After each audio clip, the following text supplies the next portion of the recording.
This was a speech given by Kurt Vonnegut to the class of '99 at Agnes Scott College in Georgia. I am so smart, I know what is wrong with the world. Everybody asks during and after our wars and the continuing terrorist attacks all over the globe, what's gone wrong? What has gone wrong is that too many people, including high school kids and heads of state, are obeying the code of Hammurabi, a king of Babylonia who lived nearly 4,000 years ago. And you can find his code echoed in the Old Testament too. Are you ready for this? An eye for an eye and a tooth for a tooth. A categorical imperative for all those who live in obedience to the code of Hammurabi, which includes heroes of every cowboy show and gangster show you ever saw, is this: every injury, real or imagined, shall be avenged. Somebody is going to be really sorry. When Jesus Christ was nailed to a cross, he said, "Forgive them, Father, they know not what they do." What kind of man was that?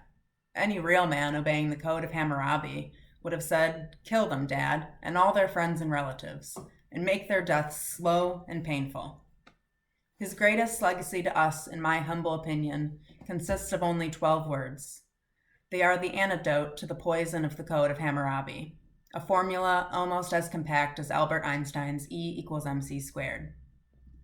I am a humanist, or a freethinker, as were my parents and grandparents and great-grandparents, and so not a Christian.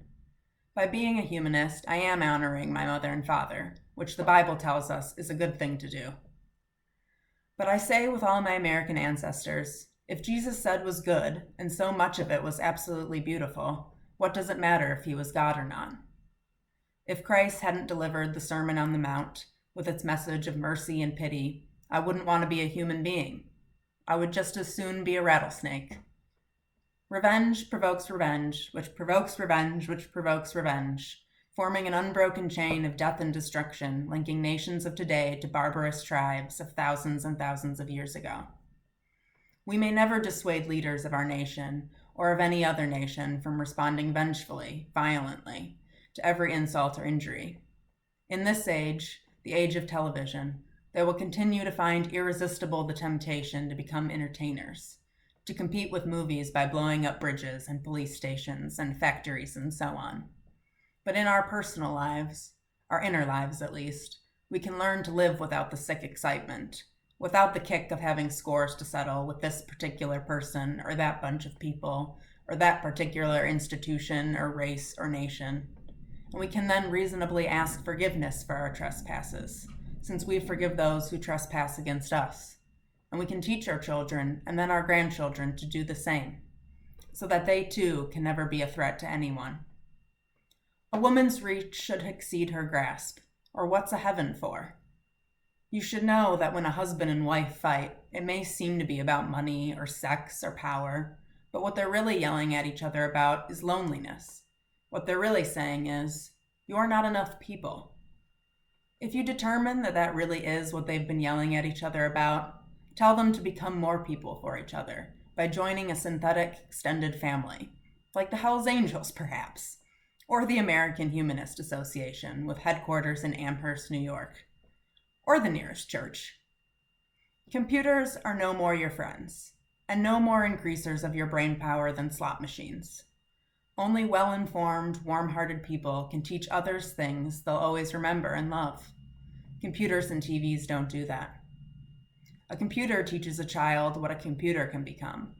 An educated human being teaches a child what a child can become. Bad men just want your bodies. TVs and computers want your money, which is even more disgusting. It's so much more dehumanizing.